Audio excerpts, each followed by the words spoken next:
All right. Hey, I'm sure you guys are glad. Today we'll be having a little chit chat, all right, about the election in Nigeria and everything that went into it and out of it, all right? But I won't be alone today. We'll be having some chat with some nice guys here that are in diaspora.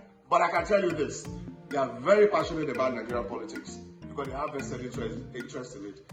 You know, your guess is as good as mine. But first, let me introduce you to these guys, all right? First, I have Dotun on my right side, as you can see, and you have Latunde on the left, all right?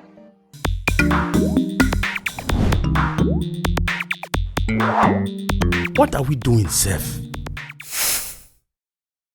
Now that we are celebrating a new Nigeria, tell me Latunde, so what do you think about democracy so far? Is Nigeria worthy of being the democratic country just yet, or? No, definitely we are ready, depending on the definition of democracy. But democracy in Nigeria, I think, is being scammed by the powerful against the citizens of Nigeria. And the reason why is because, we've had cases of electoral malpractices and everything in Nigeria. And I think it's not as if I'm supporting any president or any candidate in particular, but I think the will of the people is not 100% out there. What would they actually want to represent their country? So I hope I see democracy in Nigeria working when there is no electoral malpractices or anything going on. Yes, I just hope Nigeria can elect president. We have a clean, fair, and credible election, and we choose who we want to So stay us to forward. get there. That's what you're We saying. are years right. behind that. Dotun, what's your take on this? So, the democracy was founded on the premise that the one man, one vote. That every citizen of that country has equal access to information and education. That's on paper, right? Is that what you're saying? I mean, that is the premise of democracy. Okay. That even the citizens, so there's expectations from the leadership and the citizens, right? And that everybody has the same access, equal access to information and education. Unfortunately, we all know that education has been battered in Nigeria. Information somewhat, I mean, people who are hard learners will dig back for information. Voting is a huge responsibility, and I'm happy that this last election has shown Nigerians that it's not something that you approach with sentiments or emotions or cosmetic agenda. It's something that you have to think about. You think about your future, yourself, what you want out of life. I mean, there's some people who are sad about this kind of process, and some who have won. There can only be one winner. Every process can be perfect. Processes are flawed. I don't see anywhere around the world that democracy might be somewhat perfect, but the electoral process is not exactly perfect. Even in the United States, for example, Trump believed that he won the last election against all of us. He believed that his supporters actually believed that so much that they stormed the Capitol. Yeah, but there was no proof, though. So that's what I'm saying. That's the emotional. That's just emotional. Yeah, that's just the emotional side. I'm talking about that. Okay. But this is actually an objective mission that we have to take seriously. So going forward, deciding who the leader is, people have to do their assignments. People have to do their homeworks. Followers have to dig up, have to understand why they are choosing this particular candidate, what this candidate can deliver. But unfortunately, in the era of social media, and we have people who aspire into leadership roles that will manipulate and exploit this situation of selling soft news out there, pitching yourself as what you are not. And but Dr. that's part of democracy.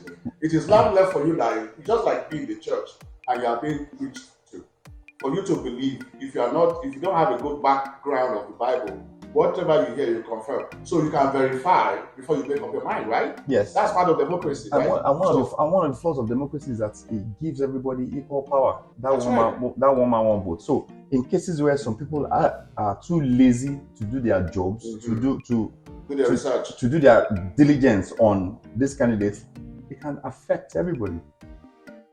So where 70% of people just wait for this soft news, wait for sensational news, and just decide.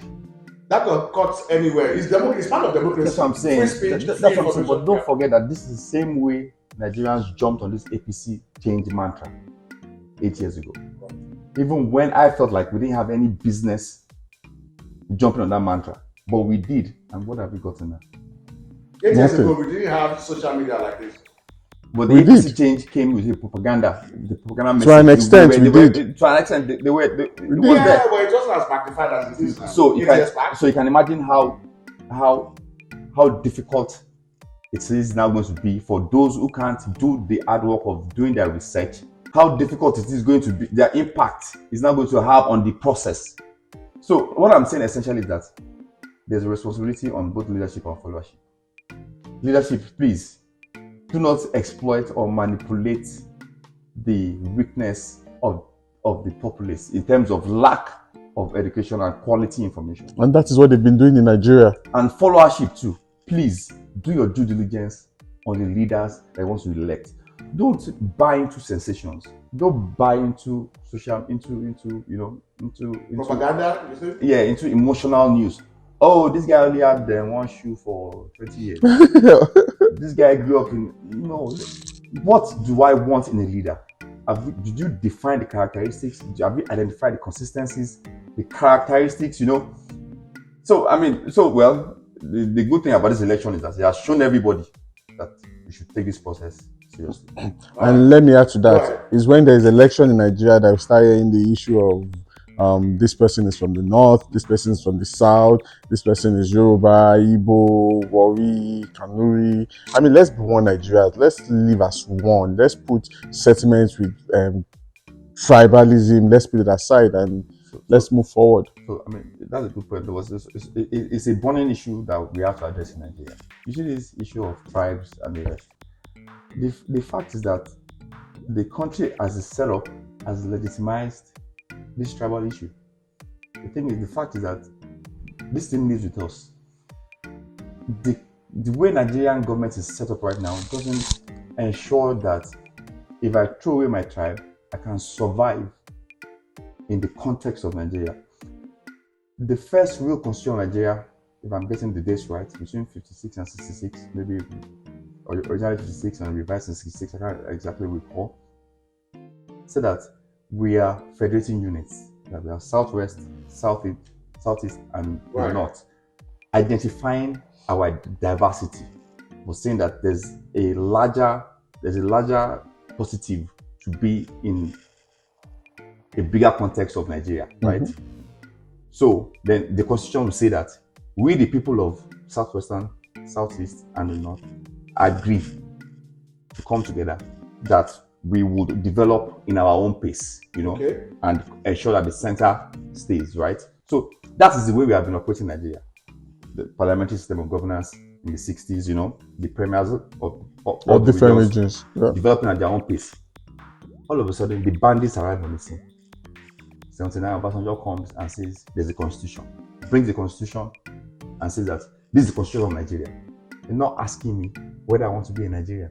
Not asking me whether I want to give up the fact that I'm from Southwest and giving up my rights as a coexisting entity to Nigeria. You just come and say, we the people of Nigeria. That's fraud. You didn't ask me if I wanted to be a comment. The painstaking effort that goes into a constitutional review process is so painstaking. You virtually have to ask everybody, what do you think about this? Do you want Ekitis? Do you want to be part of Western region? Oh yes, go and decide amongst yourself. Or yours, do you want to be here? Those, do you want to be here? But now some bandits just arrive, say we the people of Nigeria fraudulently, and then impose the constitution on us. The unitary system of governance, as we are currently practicing, is the bane of our problems. How that the new president is going to look into this constitutional crisis, that's a big task, fraud, and then we can go back. This new president, the president-elect, I've been following him for quite a while. There's one word he used to use in the beginning of the Fourth Republic. He will say Nigeria needs social re-engineering. I don't know if himself I remember. Nigeria needs, this is it, social re-engineering. We need to go back to the basis and start from there. Well, strong words there. but I can understand the passion and where it's coming from. I hope you guys, just like you rightly said, you can trust, but hey, you know what Reagan said, or verify, okay? But he made a very good point there. We need to go back to the basics as Nigerians. And I know it will take a lot for tribal sentiments to go away in that country. I tell you, tribal sentiments, it's played a major role. It's part of history, if you ask me, and it's a very palatable history too.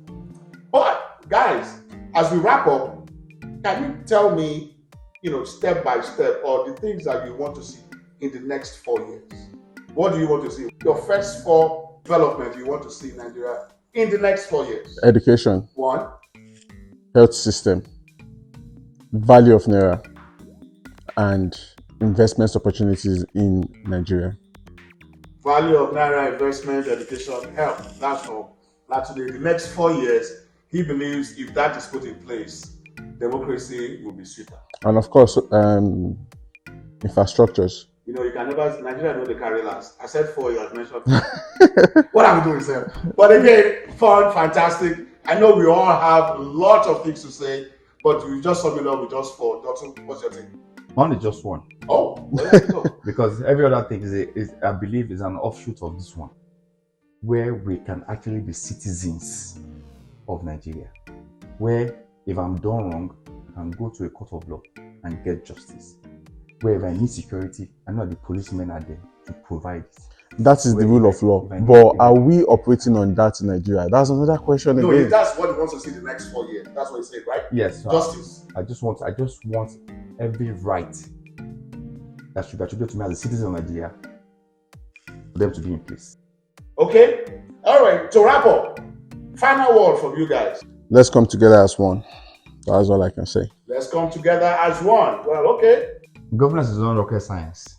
So please, President-elect and all the appointees, if you have found yourself in any government position, it's not rocket science. Do your job. Deliver. And let's all move on. And all this distraction of I'm going to court, I'm not going to court, I'm shedding tears, I'm not shedding tears. Please, let's just move on as a country. Let's forge ahead and deliver the dividends of democracy. Awesome, guys, awesome. This is virtually the same thing everybody's saying. Everybody's saying the same thing. One thing, move forward, do the right thing, let's come together. And remember, it's a principle. When you work together, you achieve more things. Don't just think about only your pockets. All right, guys? Okay, so thank you so much. Hope you enjoyed today's episode. We didn't expect it to be this intense, but it's also very interesting as we all take our cups and say, congratulations, Nigeria. And moving forward, cooperate with the president. Hopefully the president will cooperate with everyone as well. There will be pluses, there will be minuses, but we are one country, we are one people. That's just what that counts at the end of the day. All right? Thank you for the passionate Nigerians. Thank you for the passionate Nigerians that went out there to make a difference. And to a very large extent, I must credit the youth and those that have taken time to go and vote, and the vote actually matters. That's a testimony that I've not heard in a long time. So congratulations, Nigeria. It's worth celebrating, and it will always get better. All right? And hey, final take, guys. You know how we do here in our show. Before we wrap it up, there's always the nodding of the head and what we always say. So as you are going to see Dotun do his own part of it, and also Latunde. All right? Are you ready? Let's do it. All right, Dotun, go ahead. What are we doing, Seth? Just like that. Okay, Latunde. What are we doing, sir? What are we doing, Seth, everybody? What are we going to do? President-elect, what are we going to do, Seth? What are you doing, Seth, for the next 4 years? All right? Let us know. We are watching. And I know you've governed the state. You did it very well. And I believe in you. Regardless of the age or whatever people say. You will perform. All right? As you always say, if you look on, right? Okay. Oh. Well, it is you now. And you look on, right? All right, let's do it. Okay, guys. We'll talk again next time. Hopefully you enjoy this content. Don't forget to drop comments and subscribe and view it. All right? As you also share.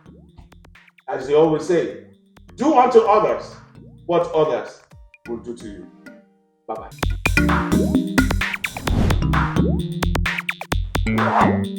What are we doing, Seth?